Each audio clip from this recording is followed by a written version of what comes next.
एकनाथ शिंदे पुन्हा महाराष्ट्राचे मुख्यमंत्री व्हावेत, तसेच महाराष्ट्राच्या विधानसभेवर छत्रपती शिवाजी महाराज आणि हिंदू हृदय सम्राट बाळासाहेब ठाकरे यांच्या विचाराचा भगवा फडकू दे, असे साकडे शिवसेना नेते रामदास कदम यांनी महाराष्ट्राची कुलस्वामिनी आई तुळजाभवानीला घातले।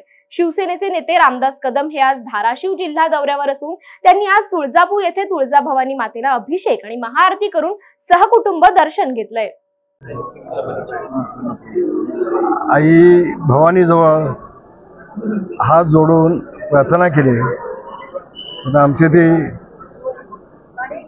महाराष्ट्राची कुलस्वामिनी आहे, कदमांची कुलस्वामिनी आहे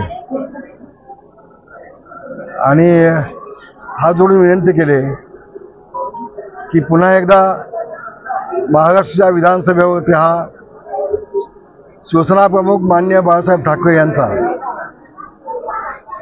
छत्रपती शिवाजी महाराजांचा आई तुळजाभवानीचा भगवा झेंडा हा डौलाने फडकू दे।